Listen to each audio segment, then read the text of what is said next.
Do you struggle with urges to eat and use food as a coping mechanism when you're feeling angry or sad or stressed or anxious? Today we're going to talk about how to stop emotional eating through prayer. Studies show that about 1/5 of adults in the United States admit to eating when they have negative emotions. But the instant gratification of food only lasts a little while, and then the regret and shame sets in and you feel worse about yourself, right?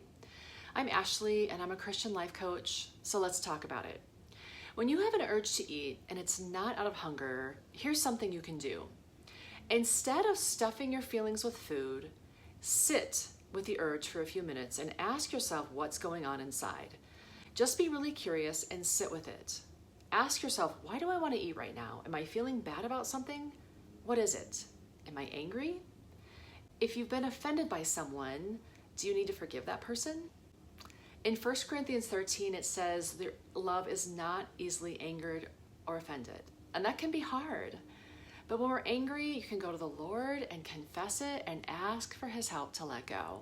Remember, everyone in your life has their own stresses and weaknesses and may not always act the way we want them to.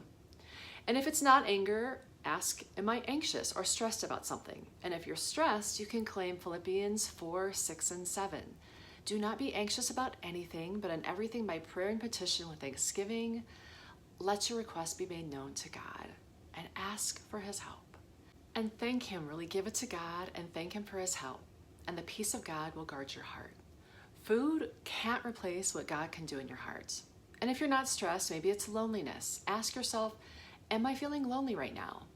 Draw closer to God and spend time with Him. In Psalm 16, it says, in your presence is fullness of joy. And you can be so honest with God. Tell Him you're lonely and ask for encouragement in your time with Him.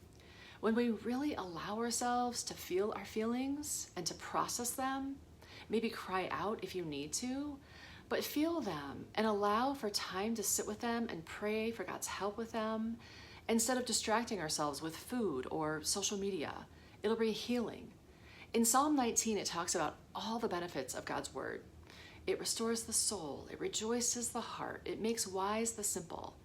Also, when we read God's word more throughout the day, even just 5 minutes here and there, we renew our mind and it gives us God's thoughts instead of our spiraling thoughts. And it'll change how we live each day. Instead of turning to our phones or food, we could live with more joy and peace, really walking with God. It reminds me of Psalm 1. Blessed is the man whose delight is in the law of the Lord, and on His law he meditates day and night. He'll be like a tree planted by streams of water, bearing fruit, and whatever he does prospers. We have so much messaging and so much information coming at us all day long, and we distract ourselves with things like food and social media, but it's not healthy. We need to be filled with God's presence and His peace and spend time with Him, processing our feelings if we need to, praying and giving our cares to Him. So the next time you have an urge, stop, and instead of stuffing your feelings with food, ask yourself what's really going on inside and pray and give it to God and ask for His help. And if you still want a snack, you can have a snack. Have a handful of trail mix. None of us is going to eat perfectly, and you don't beat yourself up about it. And you're in this for the long haul. You're building a healthy lifestyle. I'm Ashley, and I'm a Christian life coach. I help women live with more joy and peace and confidence in the Lord.